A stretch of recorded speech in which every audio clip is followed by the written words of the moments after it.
barring the Jainism. So excited to be here today. I love the idea of breakout sessions. I love the idea of kind of, Adam calls it the Be Your Own Adventure book, where you get to figure out what you need to hear. And today in this room, we're talking about wives and mothers and our duty during wartime. So don't know if you're aware of it yet, but we is in a war.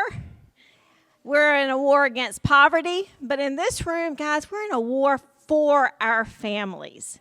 And I can't think of a more powerful, they're like, oh, this is about wives.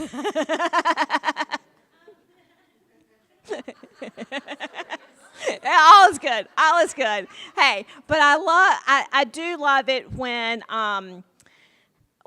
husbands want to lean in and see what they should know. That helps out a lot. All right, so every time Jeff does his animal test, I test golden retriever, and now he's added the honeybee, so I'm a honeybee. But what he keeps telling and what Andy has told us throughout all these years is that you got all of it inside of you. So y'all want to know what brings out the lion in me? My husband and my children. You don't mess with that. And I think we are, just like it's right place, right time, because we want to make sure that our families are in the best possible position that they can be in. All right, so I am Beth Katz. You've met two of my children, Sarah and Emily. I also have a 21-year-old son, Andrew, who is he's graduated from UNC Chapel Hill, and he is now in LA, which I live in North Carolina. LA is a long way. I'm dealing with it, but it's a deal. He is pursuing his dream. He wants to be a screenwriter. He loves stand-up. He wants to pursue something in that line, and he is starting right now as a seasonal worker at Target and Home Goods. But you gotta start somewhere. All right. So we're here talking about wives and mothers. My greatest accomplishment in life has been the marriage that I have and the children that I've raised. I also know that our husbands and our children, they're closest to us. Sometimes we think we can let our guard down the most with them. Sometimes Jane mentioned it earlier, they try every button we have. They know how to push us. They're also the ones that we're like, they're family, they'll always be there, and we take them for granted. So when we're in a war for our husbands, for our families, we got to understand what we got our hands on and how powerful it is and what we need to be fighting for. So I am going to start with a couple of foundations. Is that showing up? Y'all see foundations? Okay, cool. High tech and me don't always go along. A couple of foundations. I am talking today from the perspective that your marriage and your children matter to you, okay?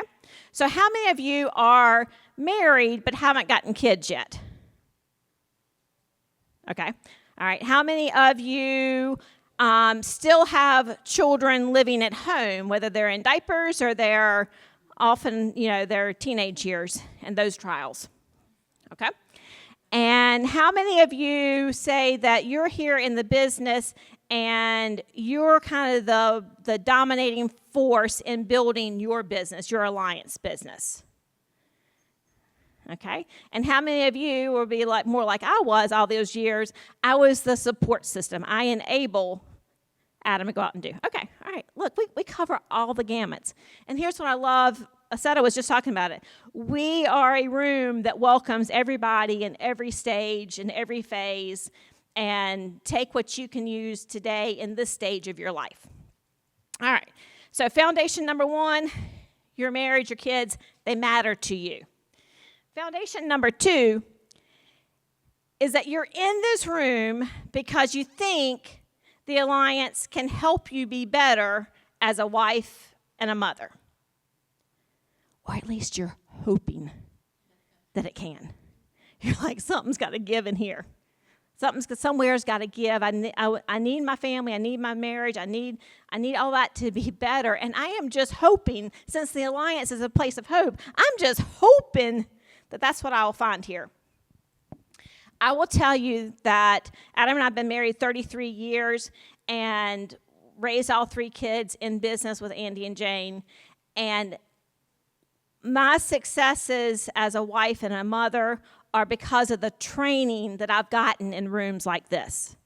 It's because I've sat in lots of rooms, I've read lots of books, I've listened to lots of talks, and Andy and Jane have just put together a system that says we're going to learn how to build a business, but we're also going to build an incredible life. And for me, life includes that my marriage is incredible and my kids are incredible.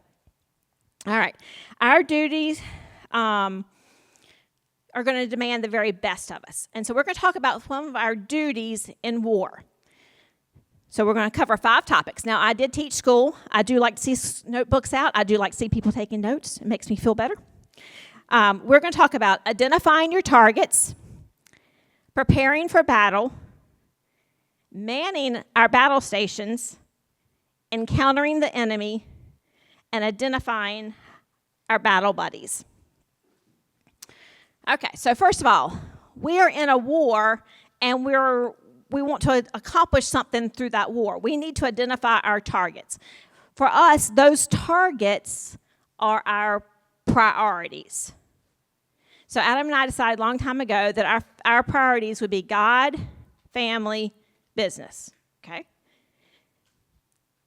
For Adam especially, because he's the one out building the business part has gotten a lot more of his time. But he builds the business for his family, for his God. That makes sense? What I do and have done for our business builds our children, builds our marriage. So it all works together. But those are our priorities. Our priorities help you have guardrails. So when your kids are young and you go bowling, everybody going bowling, and you take that big bowling ball and you roll it down the lane, and you want it to go knock out those pins. Well, if you're like me, when you go bowling, that ball does anything but go straight. But when the kids were little and we had the excuses, we could put up the bumpers. And the bumpers keep the ball from hitting the gutters. That's what guardrails, that's what your priorities do. They help your family and your marriage not hit the gutters. As we look at priorities, I'm also going to challenge you, and some of this stuff, I'm probably going to step on some toes, okay? As much as I love my children, Adam and I decided that we would put our marriage before our children. One of the best pieces of advice I got at a baby shower, Jane actually gave it to me, gave the baby shower, was continue to date your husband. Like the kids come and we love them, and they do take a lot of time and they take a lot of energy. But if we do our job right, they leave us. And I wanted a marriage that was still going to be there when the kids left. All right, so as we look at this and priorities, I encourage you and your spouse and your kids to kind of define what success is going to look like for you. And they did ask us to give some like nitty-gritty, some down the dirties of how we were going to get it done. All right, so I want you to take some action steps. So here are some action steps that can help you identify your target as a wife and a mother. First of all, I encourage you to do vision boards. Get the whole family involved in it. Vision boards are things that you want. And it's okay to want things in your life as long as you're willing to work for them.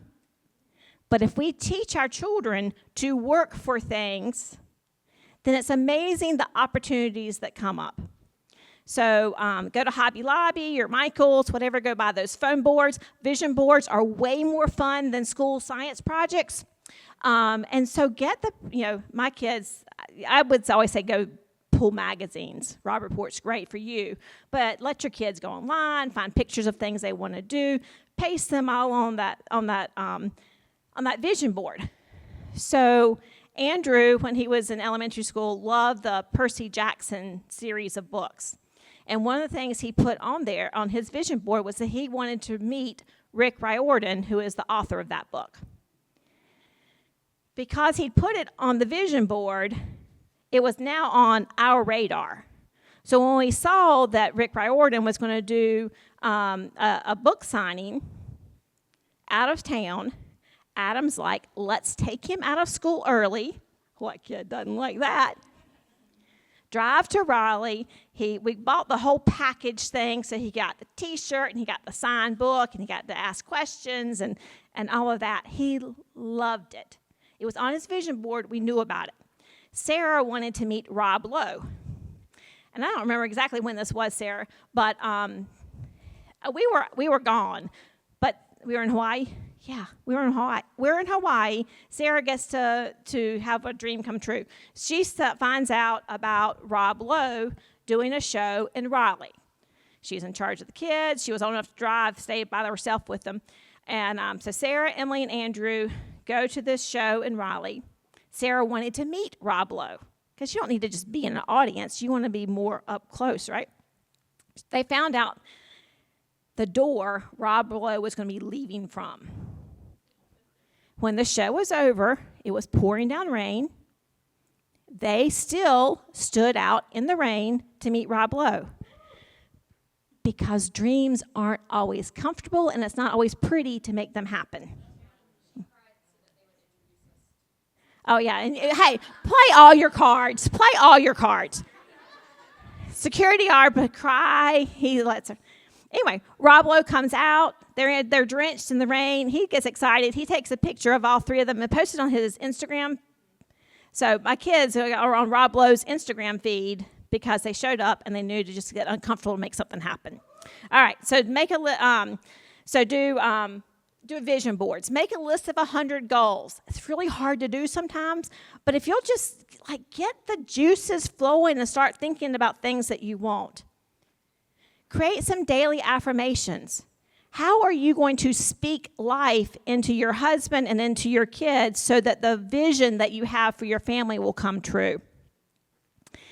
On the ARC, under resources, Alliance University, then resources, there is a great form called the Albright Positive Focus.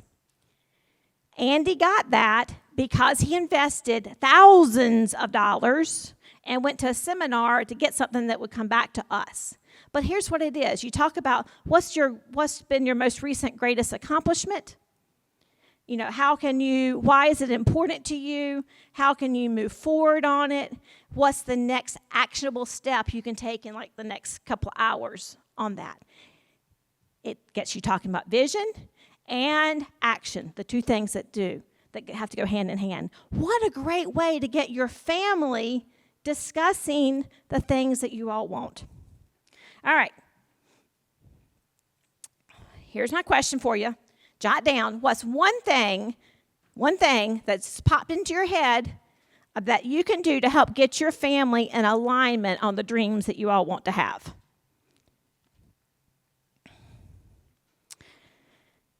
Okay, so we've identified the target. Now we got to prepare for battle. The hardest thing we have to deal with is the 6 inches between our head, right? We've got to get our mind right. Any endeavor, any worthwhile endeavor is going to require the very best of us. We've got to be well trained. Our soldiers got to go out there. My son-in-law, Jacob, how far did he run yesterday? 21 miles. He's preparing for this ultra thing, whatever is part of his training. But we have to train ourselves. We will never rise to the level of our expectations. When times get hard, we will always fall to the level of our discipline. So you have got to be disciplined. How do you prepare? Andy's got 3 of the 18 player steps deal with how we prepare.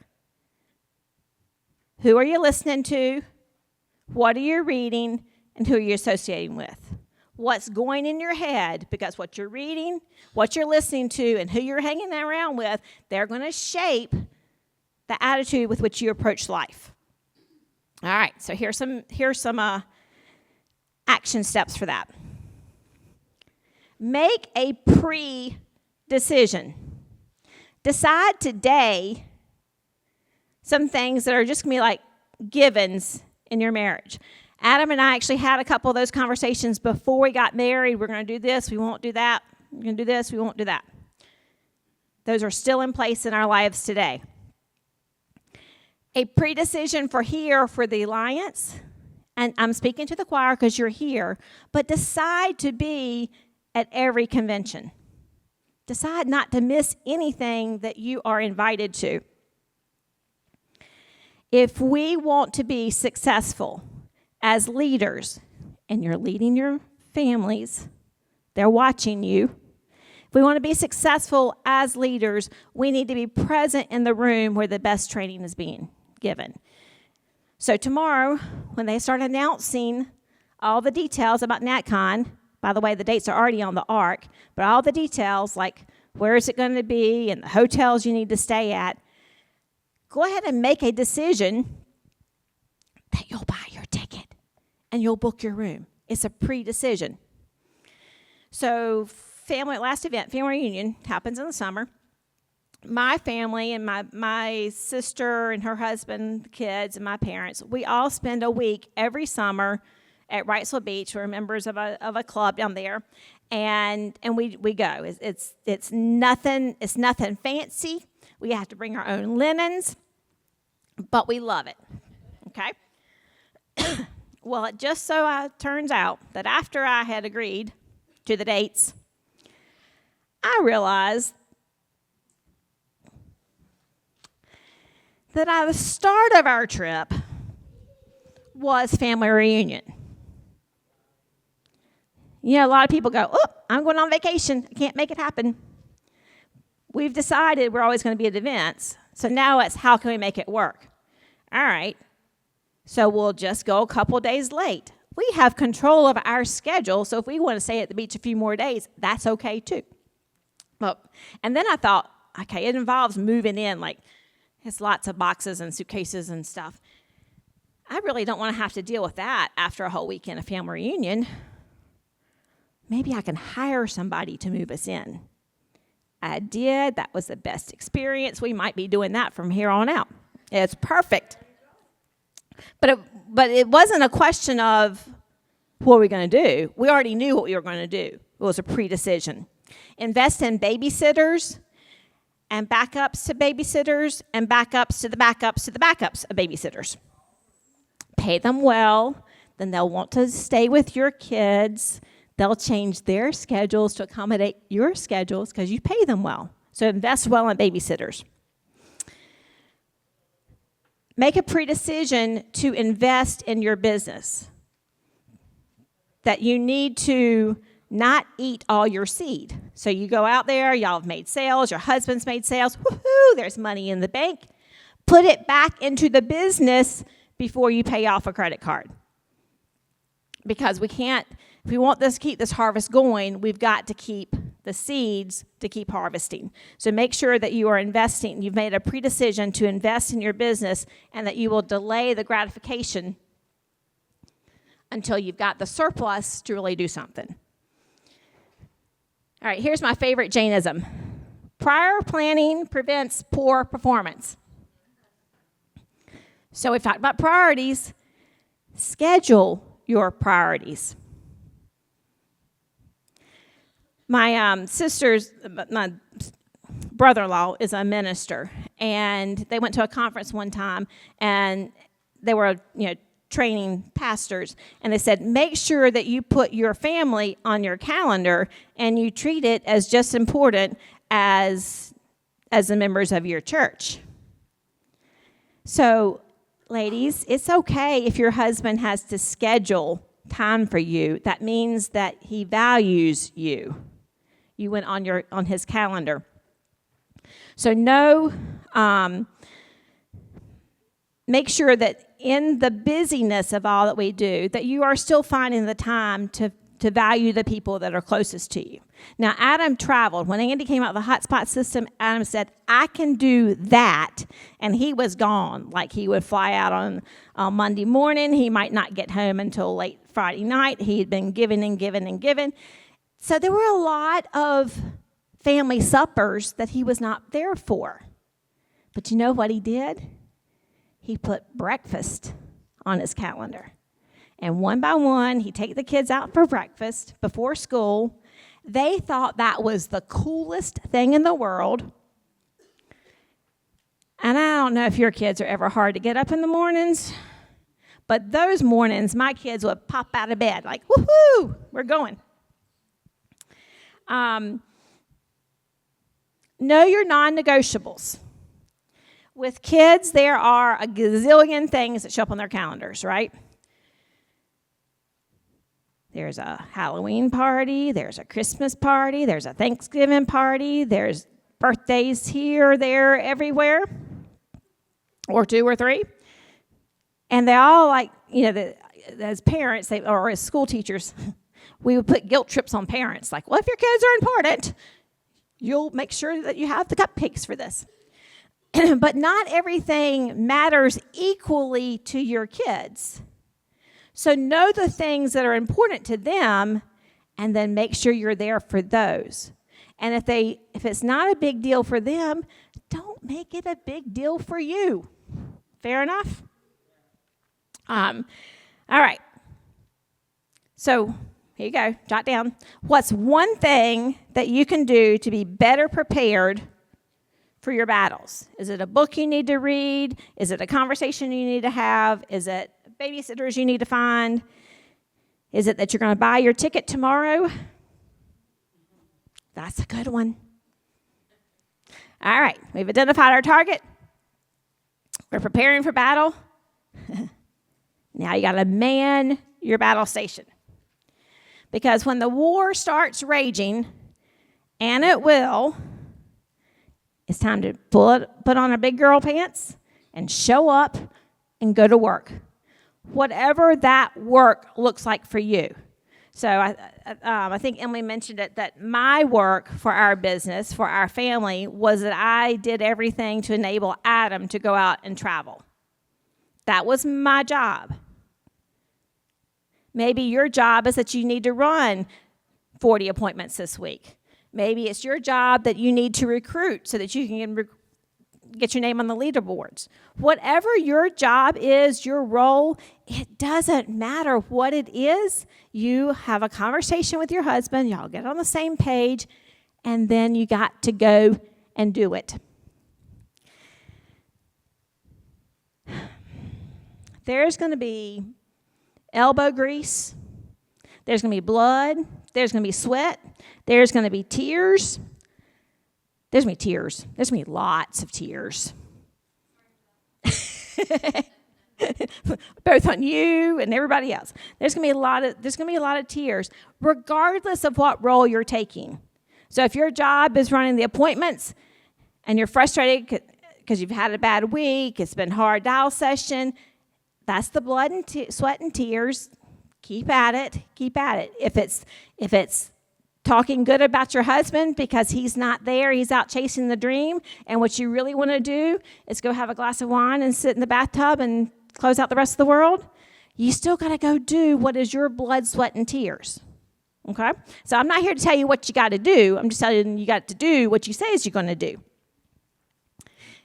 Give your children some responsibility, like some ownership. One of the best things my parents did, my dad was a school principal, and he always, like elementary school, he always liked to be the one to schedule the classrooms. So, like, Jane's teaching, and she's going to have 30 kids in her classroom. He was going to arrange the kids in the classroom, make up that list. Well, that was time consuming. He never did it during his work hours. He always did that at night. And he always wanted my mom to help him. And that meant that my sister and I had to go to school and do it with them. But they found ways to make us involved. And so start of school year, I don't know if they still do it now in the world of electronics, but like we had all those first aid papers, like emergency contact information and school insurance and all that. What the county office would just deliver box loads of that. And my dad said, I got smart kids and they can count. And so they'd be like, all right, count out 30 for Jane, 30 for Emily, 27 for Nancy, and just keep on going. And they involved us in the process, and they gave us a reward.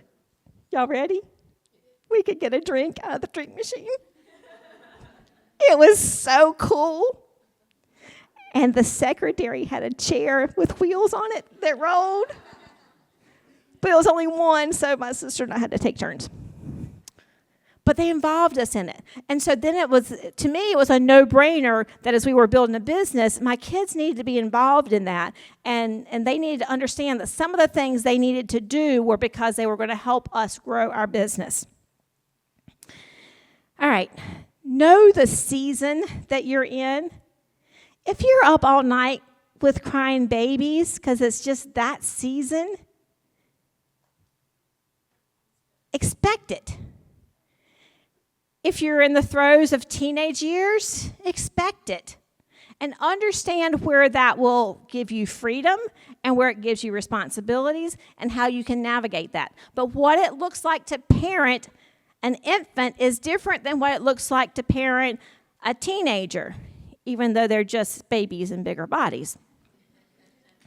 But there's different levels of expectations. If you're in that moment of your business when it's just you, that's a different level of situation. It's a different season than when you've hired a team and you're helping massive number of people do things. There are going to be different seasons and different requirements.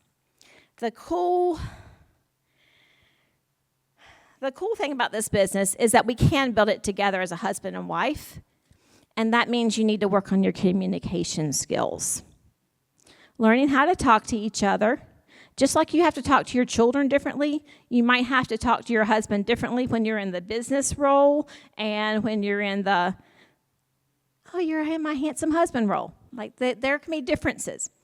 But if we're always looking towards the future and what is to come, then it changes the way we talk to them. It changes the tone of our voice. I can't tell you how many times I tell my kids, it's not what you said, it's how you said it. When Adam was still teaching, we did a field trip with a bunch of kids, and we went, I don't remember who we were, but we were poor school teachers. And so the other teacher and his wife and Adam and I shared a hotel room for like 2 nights. And we finished that thing, and Adam looked at me and he said, have we ever talked to each other the way those two talk to each other? I said, no, and we better not ever.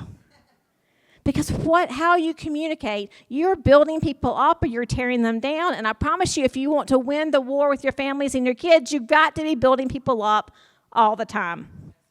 All right, so let's do some practical battle station action steps.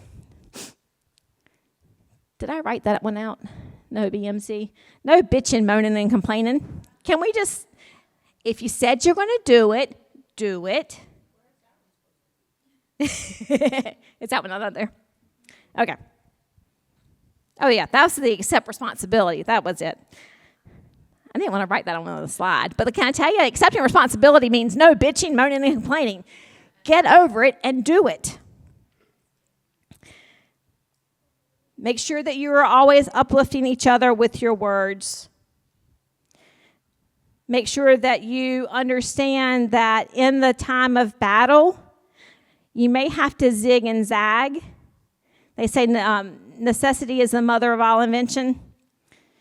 Okay, and I go back to, I don't remember, World War I, to Rosie the Riveter. Like, women went from, they went from just being stay at home to now working in factories because the men needed the tools, the weapons, whatever.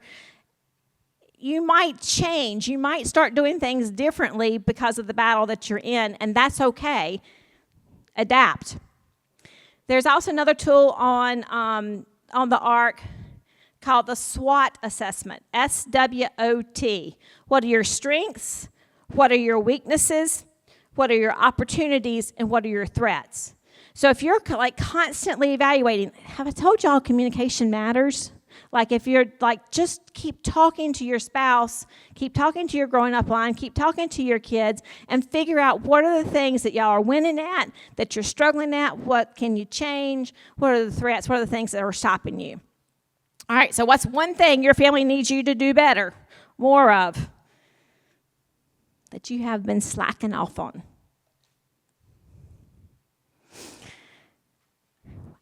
When we're in the battle, that means we're going to encounter the enemy. All hell will break loose. You know, I said I'm a school teacher and I like notes.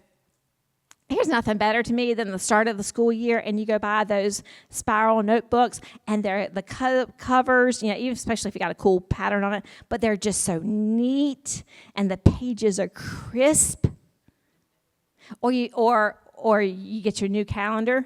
For those of us back in the day when we used a paper calendar, you have a new calendar, and it's just pages of just pretty, and you go in there and you get all your different markers and you color coordinate it. You know, Sarah's blue and Emily's purple and Andrew's green, and it looks so pretty. And then the first reschedule happens. And you're like, do I do white out? Do I cross it out? Oh. As much as a clean calendar and a crisp notebook are wonderful, they represent an unlived life. The lived life is going to get pretty doggone messy. As we encounter the enemy, there are going to be casualties. You're going to lose things that don't belong in your war. You're going to lose things that were important, that you thought were really important to you. They're going to be things, and they're going to be people too. I had a group of friends that we would have a girls' night with every once in a while. And I would come home from those girls' nights, and Adam actually started getting excited about it, because he'd come in and he'd go, all right, tell me how I'm not as bad as all the other husbands. Because they would go on and on about how bad their husbands are, how horrible their kids are. And really, I kind of got to a point like, that's not the environment I need to be in. Because if you hang around it too long, I'm going to find something to complain about. Because there he is. I love him, but he's not perfect. I love my kids, but they're not perfect. There's going to be something. So if you want to start digging up the dirt, we can dig up the dirt. But now I have a group of friends, and we get together every Thursday morning. And we all have kids about the same age. We've all been married about the same amount of time. And we're there to pray for our husbands and our kids. And we're a safe place to voice what struggle we're in. Because it's not going to be perfect. I'm not expecting anybody to have a Pollyanna life. It's going to be imperfect, and there's going to be problems. But it's a safe place that is solution-oriented, and then points like, okay, I know you're going through with this with the kids, but how's your marriage? That's building up. That's a better place to be. All right, some more bad news. This battle is going to last a lot longer than you want it to. Because really, life is always a battle. Jane mentioned earlier, you're either smack dab in a battle, you've just come out of one, or there's one right around the corner. We are battling, and it's like that way with your marriage. You know, you might be going into a battle with your marriage. You might be coming out of a battle with one kid, and you're about to go into a battle with another kid. Like it's just always piles on top of each other. It's going to last longer than you want, but it is a battle worth fighting. All right, so how can we have some action steps. If you know resistance is coming, if you know there's going to be attack, if you know there's going to be casualties, if you know all that, you're not as surprised when it happens. Okay, so just know it, accept it. You're going to be strong enough to get through it. Be Semper Gumby. There was, back in the day, there was like this green rubber man, and he was all flexible. Okay, so be Semper Gumby. Semper, always. Be always flexible.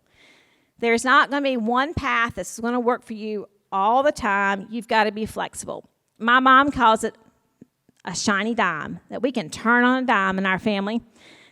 They taught me that, and I have well shined my dime, because we just go with, we know where we're going, but the how we're going to get there sometimes takes a turn that we weren't expecting, but we're still heading in the same direction. We'll just turn and zig and zag and get there. All right, pick your battles. You're not going to be able to fight every battle with your kids and your husband. Pick the ones that matter.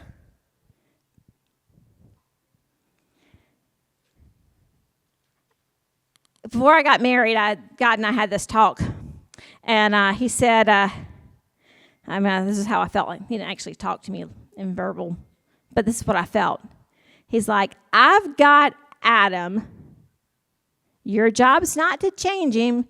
Your job is to love him. And that has been a grounding principle for me, that I can't change Adam. I can do things that create the environment that help the change, but I can't do the change. So here's my prayer. God, you change him or change me.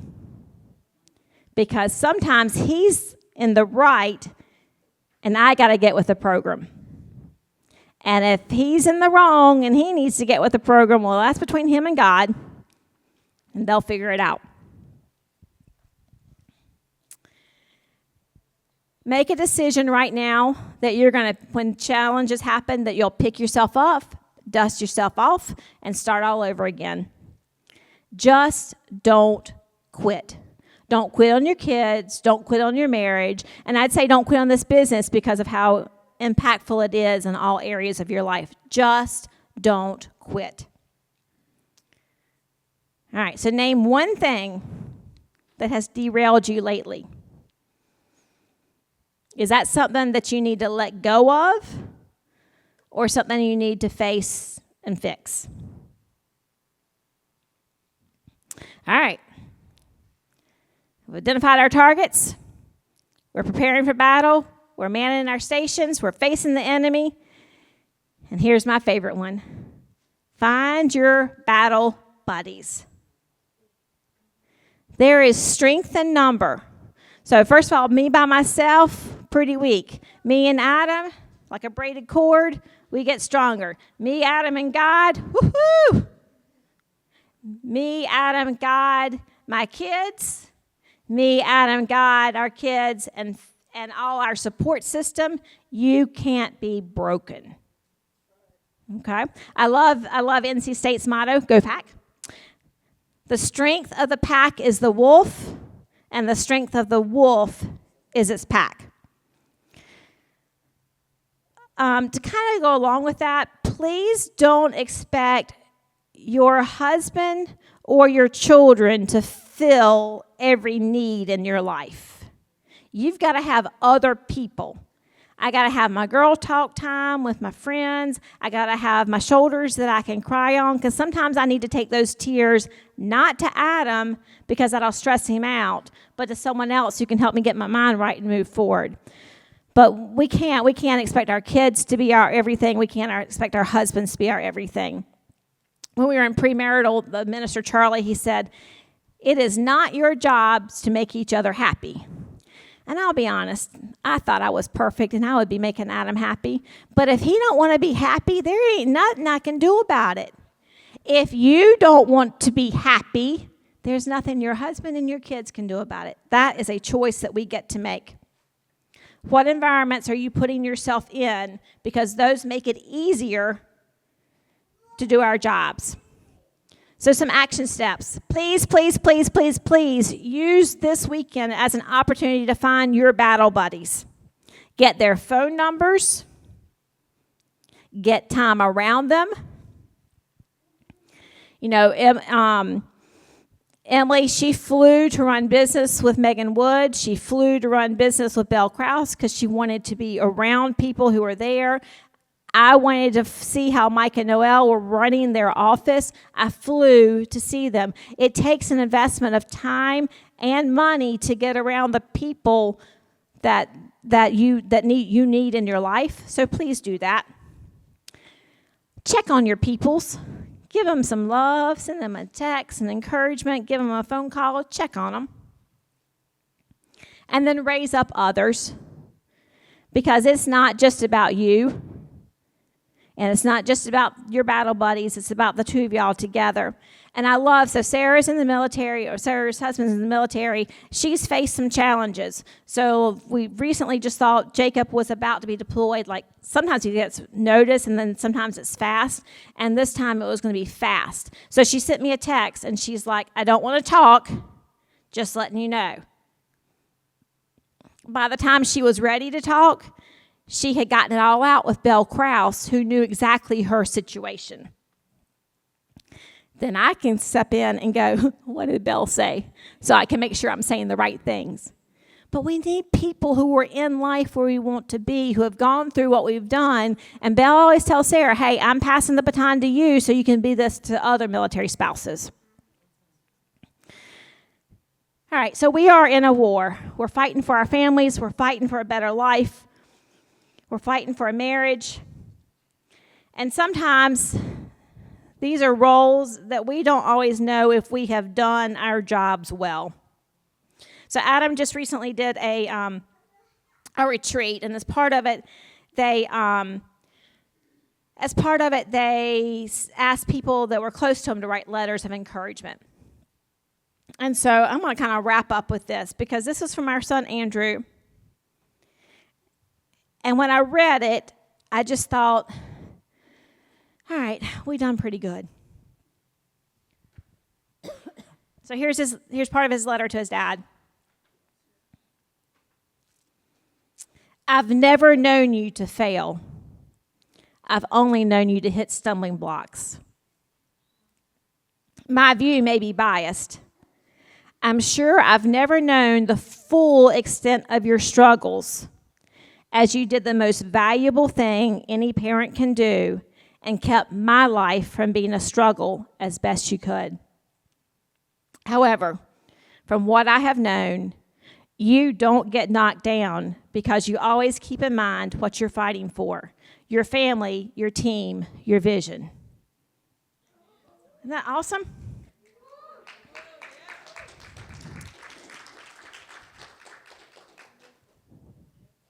But the best thing is that example translates into what our kids do as they enter their adulthood. So he said, you've instilled in me the values of a leader and the belief that anything is possible with the right activity and productivity. Given my majors in college, that would be creative writing, dramatic arts, and two majors and a minor in film studies.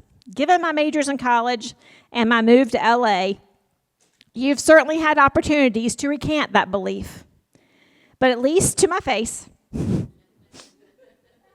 you've stayed true to your word as always. Daddy don't bluff. Daddy don't bluff. Not many kids can claim to have a father as supportive of their dreams as you are, and that's something I can't appreciate enough in you. What's even better is that you gave me tough love where it counts, ensuring I never lose sight of how to navigate the tough days ahead. Having now had experience in being kept cities, states, and even a country away from my family, Andrew did a study abroad for a summer, I understand better the toll you must have gone through being out on the road so often and how much you must have kept us in your hearts while running business. I also think I have a clearer perspective on the why of what you did. I'm on the side now of the grandbaby, and I love it. And I got one son-in-law, and I'm going to get another son-in-law. So a lot of my active parenting is gone, but guys, we're still parents. They never outgrow us. We're still proud of them. They still drive us crazy. We still have to get our hair colored because of them. And our husbands are the love of our lives. But ladies, we have to fight to make that a priority.